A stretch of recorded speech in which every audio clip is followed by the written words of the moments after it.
صبح سورج نکلتے ہی رستم خان جنگل کی طرف بھاگ کھڑے ہوئے، نہ جانے ان کو رات نیند کس طرح آئی تھی۔ انہیں دور ہی سے درخت کے تنے پر رکھے ہوئے جوتے سورج کی گلابی کرنوں میں چمکتے نظر آ گئے۔ ان کا دل خوشی سے جھوم اٹھا، انہوں نے لپک کر جوتے اٹھا لیے۔ جوتے نئے اور بے حد خوبصورت تھے، ان کا چمڑا مخمل کی طرح نرم تھا، ان کی سلائی اتنی باریک اور خوبصورت تھی کہ رستم خان نے آج تک کسی جوتے میں نہ دیکھی تھی۔ انہوں نے پہن کر دیکھے تو وہ ان کے پاؤں میں بالکل ٹھیک تھے۔ وہ درخت کے تنے پر بیٹھ گئے اور پیر پھیلا کر جوتوں کو دیکھنے لگے۔ انہوں نے خوش ہو کر سوچا کہ اس میں کون شک کر سکتا ہے کہ میں گاؤں کا سب سے بہادر اور عقلمند آدمی ہوں، اتنا عقلمند کہ میں نے بونوں کو بھی دھوکہ دے دیا اور چاندی کے سکے کے بدلے میں جوتے لے لیے۔ وہ بھاگتے ہوئے گھر پہنچے تاکہ اپنی بیوی کو جوتے دکھا سکیں، لیکن جوں ہی وہ گھر پہنچے ان کا جی دھک سے رہ گیا۔ ان کی بیوی زور زور سے رو رہی تھی۔ ان کو دیکھتے ہی وہ چلائی، ارے دیکھو، ہم لٹ گئے، ہمارا بچہ غائب ہو گیا۔ وہ ابھی ابھی جھولے میں سو رہا تھا، میں باہر سے آئی تو وہ غائب تھا اور اس کی جگہ جھولے میں ایک بدشکل بونا لیٹا ہوا تھا۔ ہائے، میں کیا کروں؟ رستم خان لاکھ کاہل اور نکمے سہی، لیکن تھے تو باپ، انہیں اپنے منوں سے بہت محبت تھی۔ وہ غم سے پاگل ہو گئے اور چیخے، تیرا دماغ تو خراب نہیں ہو گیا؟ بچہ کہاں غائب ہو سکتا ہے؟ لیکن جو ہی انہوں نے جھولے میں جھانکا وہ کانپ اٹھے۔ ان کی بیوی نے غلط نہیں کہا تھا، جھولے میں ایک بدصورت بونا پڑا مسکرا رہا تھا۔ سناؤ رستم خان، کیا حال ہے؟ بونے نے شرارت سے مسکراتے ہوئے پوچھا۔ جوتے تمہارے پاؤں میں بالکل ٹھیک ہیں نا؟ رستم خان یہ دیکھ کر خود بھی اپنی بیوی کی طرح آنسو بہانے لگے۔ وہ سمجھ گئے تھے کہ بونوں نے ان سے بدلہ لے لیا ہے اور ان کے پیارے بچے کو غائب کر دیا ہے۔ صبر کرو رستم خان، بونے نے جھولے سے باہر آتے ہوئے کہا۔ تمہارا بچہ بونوں کے پاس بڑے آرام سے پلے گا۔ ہم اسے خوبصورت جوتے بنانا سکھائیں گے اور یہ بھی سکھا دیں گے کہ اصلی اور نکلی سونے کو کس طرح پہچانا جاتا ہے۔ بونے نے جوں ہی اپنی بات ختم کی، رستم خان کی بیوی نے ان کے جوتوں کی طرف دیکھا اور وہ فوراً سمجھ گئی کہ اس مصیبت کے ذمہ دار رستم خان ہیں۔ وہ طیش میں آ گئی اور جھاڑو اٹھا کر ان کے پیچھے دوڑی۔ رستم خان چلاتے ہوئے گھر سے باہر بھاگ گئے۔ رات ہوئی تو رستم خان دبے پاؤں گھر میں آ گئے۔ ان کی بیوی اپنے بچے کو یاد کر کر کے رو رہی تھی۔ وہ بونا ان کے گھر میں رہنے لگا۔ وہ ایک کونے میں بیٹھا جوتے بناتا رہتا اور خوب زور زور سے سیٹی بجاتا۔ رستم خان بیوی کے دن رات رونے اور اس بونے کی کان پھاڑنے والی سیٹیوں سے تنگ آ گئے تھے۔ ان کو ایسا لگ رہا تھا جیسے وہ پاگل ہو جائیں گے۔ انہوں نے طرح طرح کی ترکیبوں سے بونے سے یہ معلوم کرنا چاہا کہ منوں کو کہاں قید کیا گیا ہے، لیکن وہ بونا جواب نہ دیتا۔ آخر رستم خان تنگ آ گئے اور ایک دن بونے سے بولے، تم کیوں میری زندگی برباد کر رہے ہو؟ منوں کے بغیر ہم زندہ نہیں رہ سکتے۔ میں مانتا ہوں کہ میں نے تمہیں دھوکہ دے کر برا کیا، مگر تم ہم پر رحم کرو اور منوں ہمیں واپس کر دو۔ بونے نے دانت نکال کر کہا، یہ اتنا آسان نہیں ہے، تمہیں یہ جوتے پہن کر مزدوری کرنی ہوگی اور سونے کا ایک سکہ روز کا۔ جتنے دن میں تمہارے گھر میں رہا ہوں اتنے ہی سکے اسی درخت کے تنے پر رکھو گے، تب ہم تمہیں معاف کریں گے۔ یہ تو بڑی بھاری قیمت ہے، رستم خان نے گھبرا کر کہا۔ یہ تمہارے جوتوں کی نہیں، تمہارے دھوکہ کی قیمت ہے۔ بونے نے کہا، یاد رکھو، اگر تم اپنے وعدے سے پھرے تو سخت تکلیف اٹھاؤ گے۔ یہ کہہ کر بونا اچانک رستم خان اور ان کی بیوی جھولے کی طرف لپکے تو اس میں بونے کی جگہ ان کا منوں لیٹا ہوا تھا۔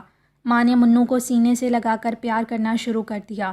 رستم خان اپنا بچہ واپس پا کر بہت خوش تھے، لیکن ان کو یہ فکر پریشان کر رہی تھی کہ روز سونے کا ایک سکہ کہاں سے حاصل کریں گے۔ سونے کا سکہ حاصل کرنے کے لیے تو انہیں صبح سے شام تک انتھک محنت کرنی پڑے گی، اور محنت کرنے سے رستم خان کی جان نکلتی تھی۔ وہ ایک کونے میں بیٹھ گئے اور اپنے خوبصورت جوتوں کو دیکھنے لگے۔ بیٹھے بیٹھے انہیں خیال آیا کہ اب منوں تو واپس مل چکا ہے، مجھے کیا ضرورت پڑی ہے کہ بونوں کی غلامی کروں اور سونے کا ایک سکہ کماؤں؟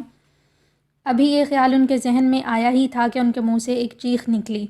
ان کے جوتوں نے جلتی ہوئی لکڑی کی طرح گرم ہو کر ان کے پیروں کو جلانا شروع کر دیا تھا۔ وہ اٹھ کر کھڑے ہو گئے اور پاؤں زمین پر مارنے لگے۔ درد کے مارے ان کا برا حال تھا۔ انہوں نے جوتوں کو پاؤں سے اتارنے کی کوشش کی، لیکن وہ تو پیروں سے چمٹ گئے تھے۔ وہ تکلیف کے مارے سارے گھر میں ناچے ناچے پھرنے لگے۔ اپنے وعدے سے پھرنے کی کوشش مت کرو، ان کی بیوی نے غصے سے کہا۔ تمہاری وجہ سے اب تک ہم پر کم مصیبت نازل ہوئی ہے جو اب اور مصیبت لانا چاہتے ہو؟ رحم رحم، بچاؤ بچاؤ، میں اپنا وعدہ پورا کروں گا، رستم خان چلائے۔ وہ گھر سے باہر دوڑے اور ایک کدال اٹھا کر زمین کھودنا شروع کر دی۔ جوتوں نے فوراً ہی ان کے پاؤں جلانے بند کر دیے اور انہوں نے چین کا سانس لیا۔ ان کے پڑوسی حیرت سے یہ سب ماجرا دیکھ رہے تھے۔ انہوں نے ان کی بیوی سے پوچھا کہ یہ کیسا ہنگامہ ہے؟ رستم خان کو آخر کیا ہو گیا ہے؟ بیوی نے گاؤں والوں کو بتایا کہ رستم خان نے بونوں کو دھوکہ دینے کی کوشش کی تھی اور اب اسی کی سزا بھگت رہے ہیں۔ پھر اس نے ان کو شروع سے آخر تک ساری باتیں بتائیں۔ اچھا، تو گاؤں کا سب سے بہادر اور عقل مند آدمی اپنے ہی جال میں پھنس گیا؟ لوگوں نے سارا قصہ سن کر کہا، اور دوسرے دن سے یہ بات سارے گاؤں میں مشہور ہو گئی کہ رستم خان نے بونوں کو دھوکہ دینے کی کوشش کی تھی، جس کی اب سزا بھگتنی پڑ رہی ہے۔ سارا گاؤں ان کی بیوقوفی پر ہنس رہا تھا۔ بھلا کوئی بونوں کو بھی دھوکہ دے سکتا ہے؟ نصرو تو رستم خان کا یہ حال دیکھ کر بہت ہی خوش ہو رہا تھا۔ رستم خان زمین کھود رہے تھے تاکہ اس میں آلو، گاجر یا مولی، شلغم بو سکیں۔ وہ دوسروں کا سامان اٹھا کر شہر بھی لے جاتے تھے اور اس طرح مزدوری کر کے شام تک کچھ پیسے کماتے تھے۔ وہ دوسرے لوگوں کے کھیتوں میں بھی کام کرتے اور کسی نہ کسی طرح شام تک ایک سونے کا سکہ کما کر اس درخت کے تنے پر رکھ آتے۔ ایک مرتبہ ان کے دل میں بے ایمانی آئی۔ انہوں نے سوچا کہ اپنا وعدہ توڑ کر پھر کاہلی کی زندگی گزارنا شروع کر دیں، لیکن اس خیال کے آتے ہی جوتوں نے ان کے پیروں کو پھر جلانا شروع کر دیا اور وہ گھبرا کر دوبارہ کام میں لگ گئے۔ بیوی نے بھی رستم خان کو جلد ہی معاف کر دیا۔ اسے اس کا منو مل گیا تھا اور وہ خوش تھی۔ اس نے جب رستم خان کو دن رات محنت مزدوری کرتے دیکھا تو ان پر اسے بہت ترس آیا اور اس نے بھی محنت کر کے ان کی مدد کرنی شروع کر دی۔ اس طرح رستم خان کا بوجھ کچھ ہلکا ہو گیا اور وہ ذرا آسانی سے ایک سکہ روز کمانے لگے۔